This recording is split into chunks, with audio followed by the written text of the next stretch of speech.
Soomaaliya xilliyada doorashooyinka isbedelada hoggaanku dalku dhacayaan waxa inta badan kordha abaabulka loogu jiro abuuridda madallo siyaasadeed oo jiheeya hadba marxaladda siyaasadda ee taagan shantii sano ee la soo dhaafay ologyo siyaasadeed ayaa ka dhismay gudaha dalka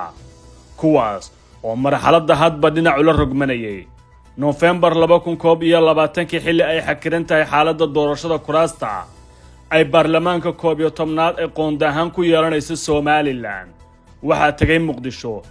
isma dhaqan oo hogaaminaya Boqor Cabdullaahi Boqor Cismaan aw Maxamuud Buurmadow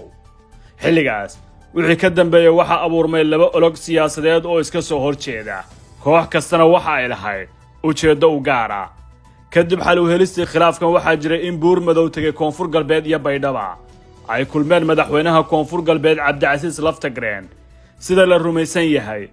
waa halka ay ka soo bilaabatay dhacdada ku wajahan in la yeesho mowqif siyaasadeed oo ay doorashooyinka ka qaataan beelaha Digil iyo Mirifle iyo beesha Direed sida aan toddobaad ka hortabinay kulan gaar ah ayaa ka dhici doona Baydhabo waxaana yeelan doona xildhibaanada ka soo baxay Koonfur Galbeed iyo kuwa Somaliland ee lagu doortay Muqdisho ayadoo dadaalka ugu weyn ee shirkan yahay mowqif siyaasadeed oo midaysan sida dhinacyadan ay u qaadan lahaayeen xubno ka mid ah qabanqaabiyaasha madasha ayaa xaqiijinaya in si dhab ah ay uga hadli doonaan saami qaybsi ku wajahan kuraasta tare ee dalka gaar ahaan marka laga hadlayo madaxweynaha iyo ra'iisul wasaaraha oo inta badan ay ku taraystaan beelaha daaroodka iyo hawiye sanadkan in isbedel lagu sameeyo waxa culus oo siyaasadeed marka laga hadlayo in saami qaybsigan wax laga bedelo beelaha Dir iyo Digil iyo Mirifle waxa ay wadarahan ku leeyihiin baarlamaanka 11aad 140 cod in ka badan oo ka kala imaanaysa aqalka sare iyo golaha shacabka waa tiro u goyn karta cad weyn oo siyaasadeed waqti xaadirkan cidii ay go'aamiyaan inay madax noqotana waxa ay haysataa fursad ay ku hesho wadiqada guusha nidaamka awood qaybsiga Soomaalida ee 4.5 marka laga hadlayo midowgani waa laba ka mid ah beelaha afarta waana kuwa codadkooda ay ku xisaabtamaan labada beelood ee kale israac ka yimaada Baydhabo waxa uu kale oo saameyn ku yeelan kara beesha shanaad oo iyana qorshahooda qayb ka noqon karta haddii hadda dhinacyada siyaasad ahaan hoggaanka u haya ay u janjeersadaan aragtidaas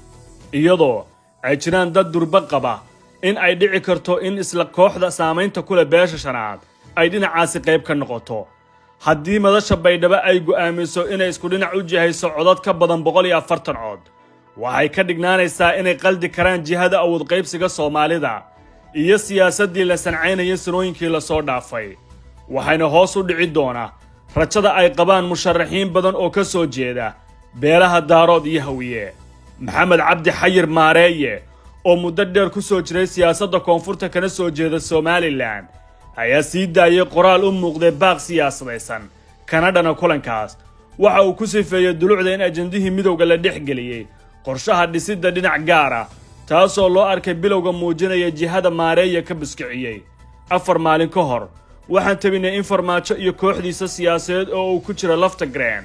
aysan xoogga saari karin in wax laga bedelo qoondada beelaysan ee xilalka sare gaar ahaan guddoonka labada aqal